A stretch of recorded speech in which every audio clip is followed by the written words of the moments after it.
एक सहाबी हुजूर की खिदमत में हाजिर होते हैं, अर्ज करते हैं, या रसूल अल्लाह सल्लल्लाहु अलैहि वसल्लम, कयामत में आपको तलाश करना हो तो कहां तलाश करना? इश्क देखिए,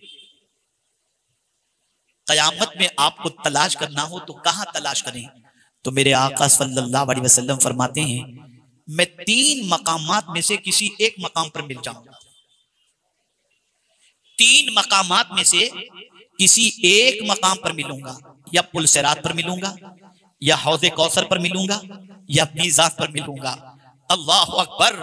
जब इस हदीस मुबारका की तिलावत का एक आशिक मुताला करता है, इसकी तिलावत का शर्फ हासिल करता है, तो रोंगटे खड़े हो जाते हैं। मीज़ान, अल्लाह अकबर, जहां आमाल तो ले जा रहे हैं। क़यामत के दिन जो कुछ भी यहां हमने अपनी ज़बान से किया है, या जर्रा बराबर भी नेकी हमने की, या जर्रा बराबर भी हमने गुनाह किया, दफ्तर के अंदर, अमाल नामे के अंदर सब कुछ दर्ज हो रहा है। कुरान कहता है, यौम तजिदु कुल्लु नफ्सिन मा अमिलत मिन खैरिन मुहदरा। कयामत में तुम पाओगे, हर शख्स पाएगा अपने सामने हाजिर जो कुछ भी उसने जर्रे के बराबर भी नेकी की होगी, वो नेकी अपने सामने वो देखेगा।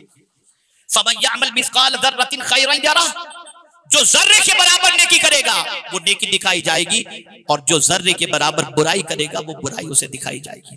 आप क्या समझते हैं, हम जो कुछ कर रहे हैं वो रिकॉर्ड हो रहा है। कुदरत के फरिश्ते रिकॉर्ड कर रहे हैं, एक एक अमल को, एक एक लफ्ज को, एक एक हरकत को फरिश्ते रिकॉर्ड कर रहे हैं। और कयामत में अल्लाह फरमाएगा, इकरा किताबक, अपना अमल नामा पढ़।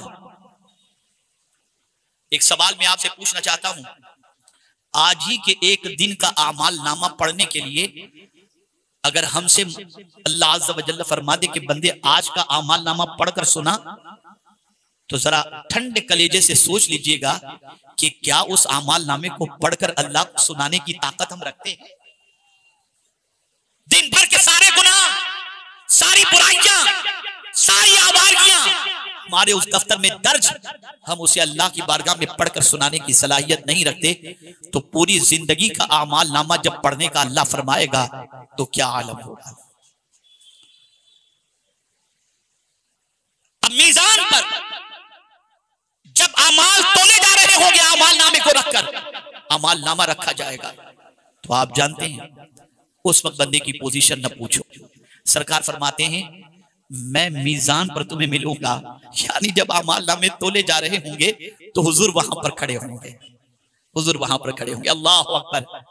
और जानते हैं आप, अगर दुनिया में किसी ने आकाए करीम सल्लल्लाहु अलैहि वसल्लम पर दुरूद व सलाम का तोहफा पेश किया होगा, तो जब गुनाहों की वजह से मीज़ान पर जब आमाल नामे को रखा जाएगा और गुनाहों का पलड़ा भारी और नेकियों का पलड़ा हल्का होगा, तो मेरे आका सल्लल्लाहु अलैहि वसल्लम अपनी आस्तीन से एक पर्चा निकालेंगे, नेकियों के पलड़े में रख देंगे, और नेकी का पलड़ा भारी हो जाएगा।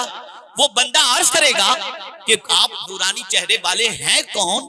इस पर्चे में क्या था कि मेरे तो अभी जो हालात मैंने देखे थे कि गुनाह आमाल नामे के अंदर जो दर्ज थे, और उस आमाल नामे को जब मीज़ान पर रखा गया तो गुनाह ज्यादा होने की वजह से मुझे जहन्नम के बारे में कह दिया जाता, लेकिन आपने अपनी आस्तीन से कुछ निकाला पर्चे को, और पर्चे को नेकी के पलड़े में रख दिया, तो पलड़ा वजनी हो गया। आप कौन हैं और इस पर्चे में क्या है? तो मेरे आका सल्लल्लाहु अलैहि वसल्लम मेरे साथ फरमाएंगे, ए मेरे उम्मती, मैं वो हूं जिस पर तू दुरूद पढ़ा करता था, और ये पर्चा वही है जिसमें तूने मुझ पर मोहब्बत से दुरूद पढ़ा था। आज ये दुरूद तेरे काम आ रहा है। रसूल आज़म सल्लल्लाहु ताला अलैहि वसल्लम के दीवानों, तो सरकार फरमाते, मैं तुम्हें मीज़ान पर मिलूंगा।